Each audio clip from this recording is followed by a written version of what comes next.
Hello everybody, this is the Harbinger, this is Wingspan, the Steam Edition, and this is my opening hand. We have the Savis Warbler. It's a really nice opening hand pick as it will let us draw 2 cards. Drawback is everybody else also gets to draw a card, but it's not really that much of a setback. We don't have to activate this if we don't want to, and it's really good if we get either of those tuck mini card birds. So we are definitely picking this. Also, we have access to the red crossbill. It's food advantage bird, so it's okay. It also lets other people gain grain, so it's not that good, but it's a way for us to get up to the second column and get some kind of food advantage for ourselves. And that it's not an advantage, but it lets us get 3 food a turn. Not my favorite card. Maybe we don't pick it. Maybe we just take the Warbler and hope for good draws with our extra draw mechanics. And I am actually leaning towards only taking the Warbler and drawing something better for our first card here. Yeah, that's what we're going to do here.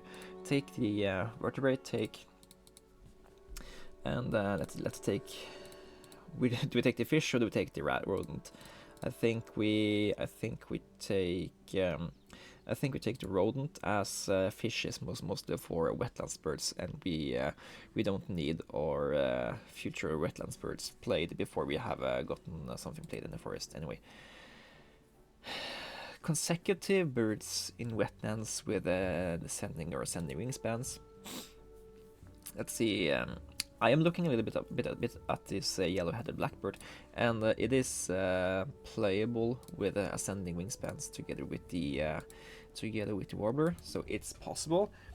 Ecologist is though a very usual. You can only get 3 birds in all habitats here, so this is an easy 6 points. So challenging 8 or easy 6. Let's go with the easy 6 here. No, I'm not too eager on the yellow-headed blackbird, so I want to play the warbler first, and if the opponent takes it, that's just gonna be how it is.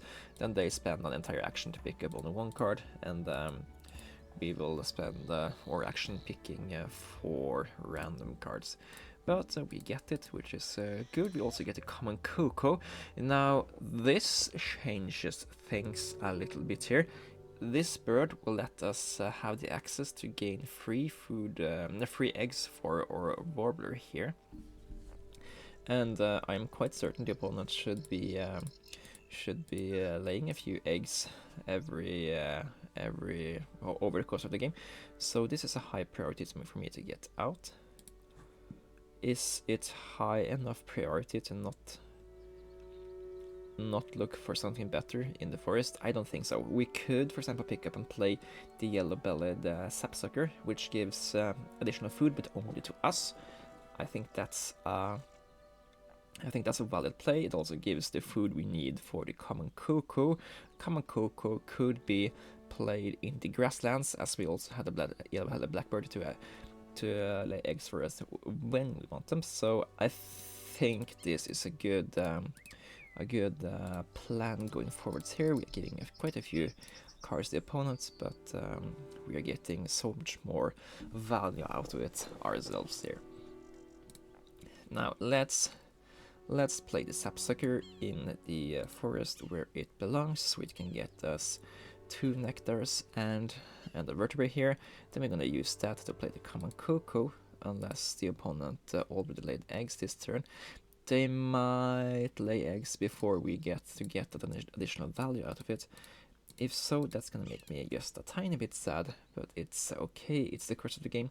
We did prioritize getting this guy out before we activated the forest, so that would have been a choice we made. But it seems like the opponent didn't prioritize laying eggs before they had that. Before they had the card they wanted to play, and there we have it. We can get that for free, and now we have enough food to play the yellow-headed blackbird and the egg to go with it.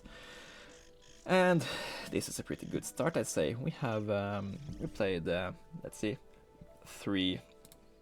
4 good value birds in round 1, and we still have a turn to spare. Let's see. Griffin Vulture could be an interesting play. If you pick it up, we will only get 3 activations of it, but it basically means that for every rounds left, it will make predators be worth 1 more point for every round. If you have the most, and if the opponent has the most, it's just worth more points based on how many predators the opponent has. I think it's interesting. We don't have particularly many predators on hand we want to play. We could pick up the little penguin. That together these will be worth 11 points if we play them next round. It's a bit tough to decide that. We can also just pick the little penguin and get 7 points plus whatever stuff they manage to get for us. Let's look at what's available here. Contract Expert of Hydras, Violet Green Swallow. I think we are looking more towards trying to make Wetlands engine happen here. So why do I want to try to go for Wetlands engine? It's basically because we have access to the Yellow-headed Blackbird, which is a really good point generator in themselves. Also, it lets us get eggs outside the wetlands. And ooh, common raven. So a thing we could do here is we could take the raven and play it in the wetlands. Now, why would we do that? It kind of combos of the Yellow-headed Blackbird, since this guy can lay eggs when you took cards. So instead of this guy giving us an egg, these two together gives us a tuck and 2 food. We also gain additional eggs from the common cocoa, so we can afford to spend these eggs because we won't need all of them. And it kind of lets us also ignore the forest. It's certainly better than the fish crow. Question is it good enough a play for us? Let's pick it up and have it as an option. I'm not particularly excited to. I mean, we could have this one also. If we play the Horsefield's Bronze Coat also, that means that we have even more eggs every time the opponent lays eggs. So we have the option to actually consistently have extra eggs, both for the raven and for other things. Yeah, I'm starting to sell myself a little bit about this. It could be an exciting prospect. Let's take 2 nectars here so we can afford to play the raven. And before we play the raven, let's play the Horsefield's Bronze Cuckoo. Play this here, as we are playing active birds in the grasslands.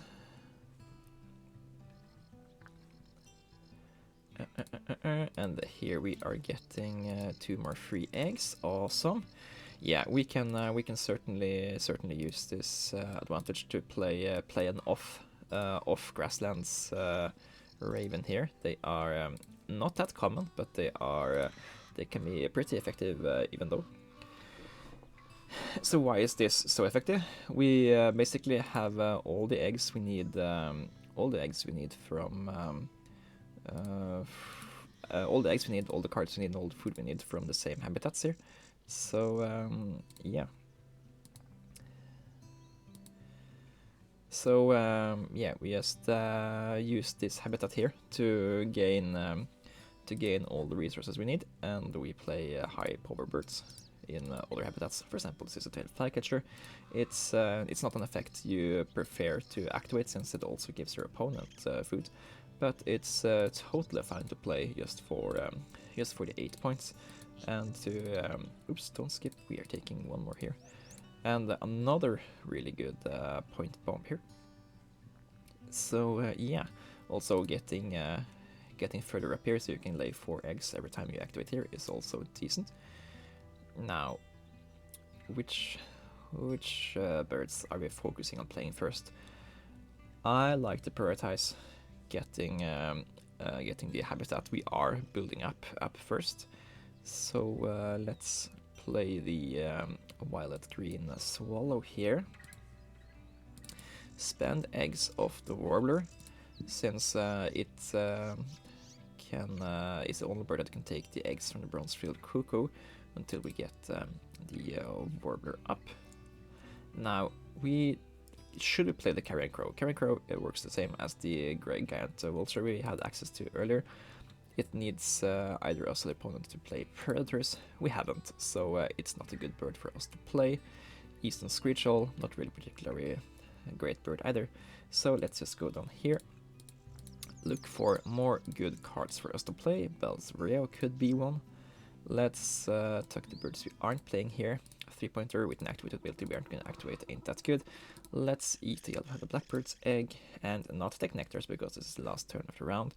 But we are particularly looking at maybe playing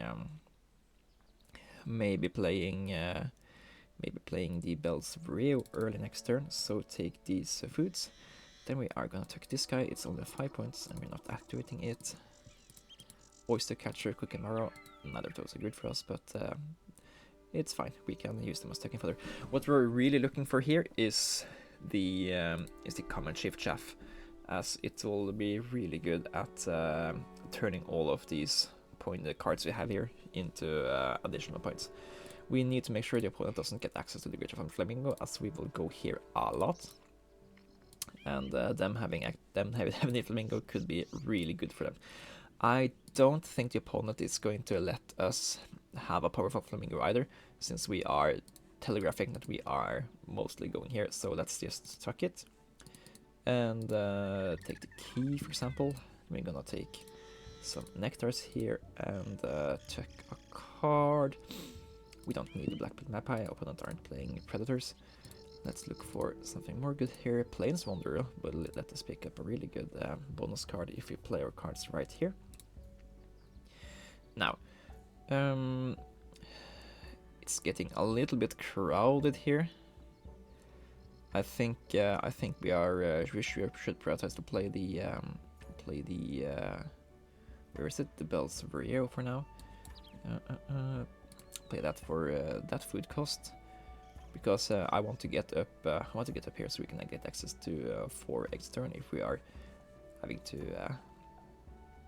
go down here. Also, we want to play the Plains Wanderer for 5 additional bonus cards.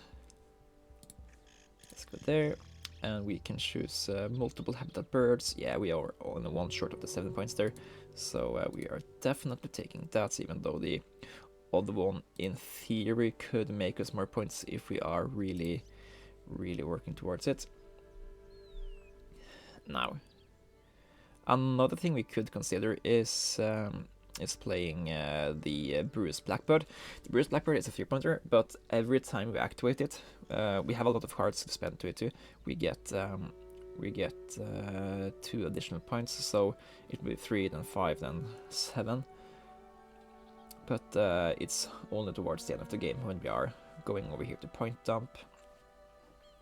So building it here when we get this full habitat makes it so that we could have 6 points a turn from this habitat, while we could also get 1, 2, 3 points from this habitat, and maybe 6 if we get one of the really good cards.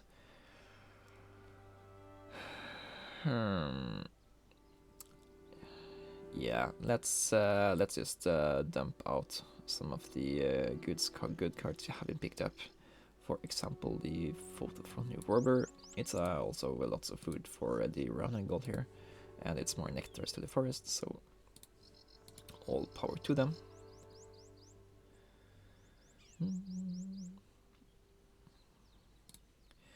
And yeah, we have to activate it. We have to activate it at least 3 times for it to be worth more than a Scissor-tail Flycatcher.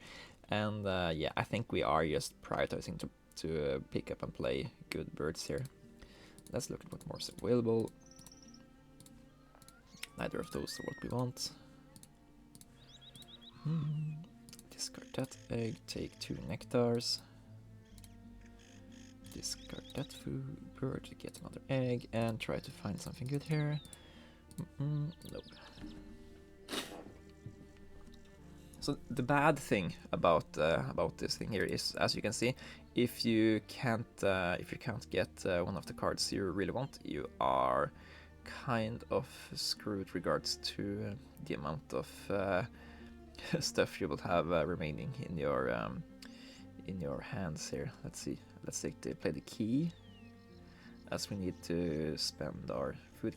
We can afford to go here one more time first, though, just to make sure we have all our options ready before us. And if we play the key, we can certainly afford to have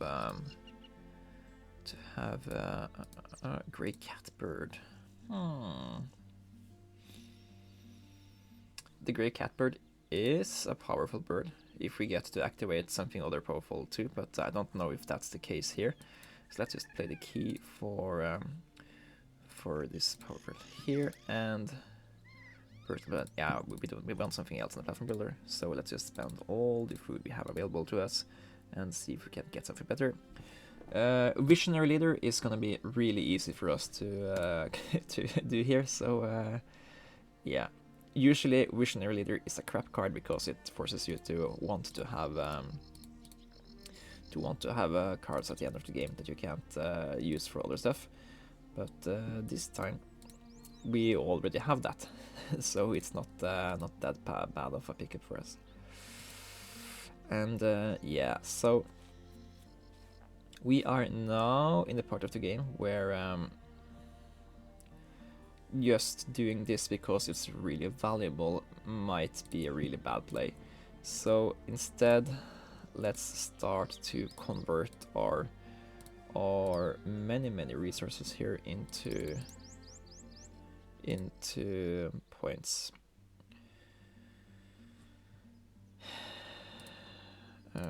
No, put it on some of these birds.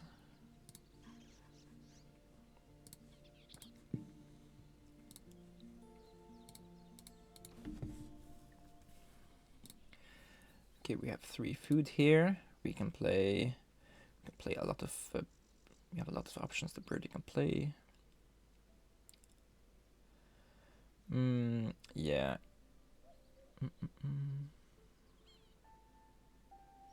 We don't mind playing this snowy owl. It's only one bonus card, but it lets us get access to this place, and we are closer to be playing the Plains Wanderer.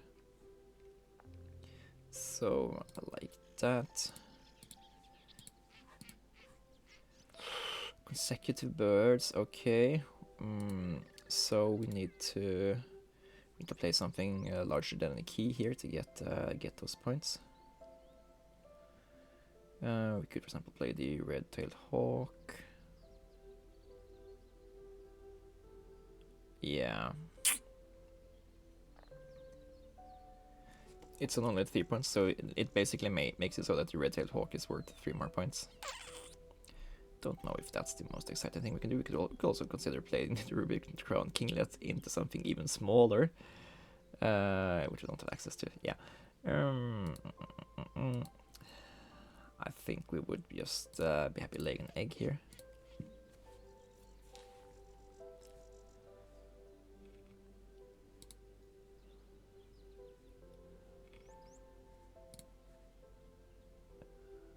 Yeah, let's play the. Let's work towards playing the Plains Wanderer. And see what we can get with this play. It should be 5 bonus cards to choose from. And yeah, Food Web Expert for 10 ain't all that bad.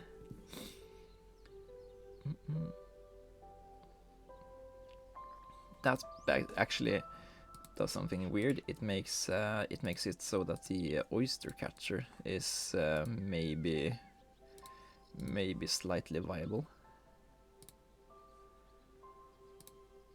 But yeah, I think it's gonna be, if we just look at the options here, we can play the oyster catcher. It's or the red knot could have been good. We can't afford it.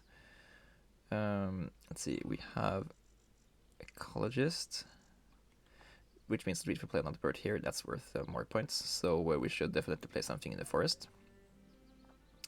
And if we play the red-tailed hawk here, it's gonna be larger, so it's also a forest data scientist. Yeah.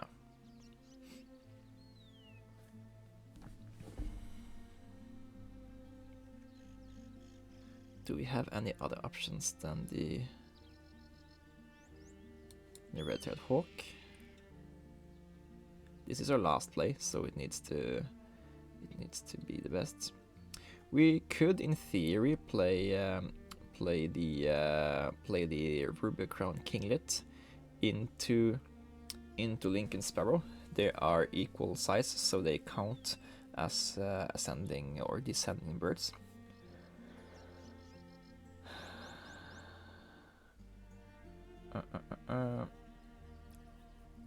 Those are... They cost more eggs to play, even though they are the same point value, so they are slightly worse. So let's not do that. Or we could play the fish crow. The fish crow is also larger than the red-tailed hawk. They cost the same. It's worth 1 more point, which is definitely something we appreciate. It costs more food though, so we have a lesser food for the tiebreak, but points are worth more than tiebreak. So yeah, let's do the fish crow here.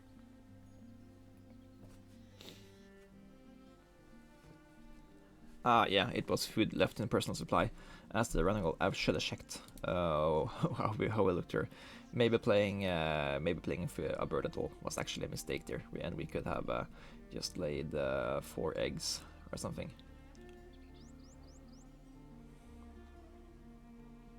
But yeah, we will just we would have been equal there. So playing a bird was worth 3 less points than what it looked at face value. That's a stupid mistake. We should have paid more attention to that. I don't think it's gonna affect who wins, but it's gonna affect your point total. And yeah, the point total is the only thing I care about when I'm doing practice like this. So yeah. Oh no, we only got 136 points. Yeah. Wait, what? That's a lot. Where did all of those come from? And yeah, it's of course we I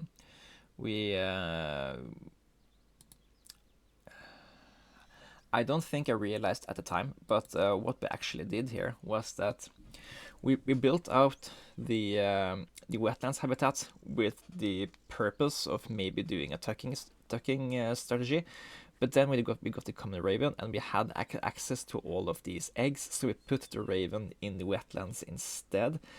Thus, we had all the resources we needed to play lots of big birds here.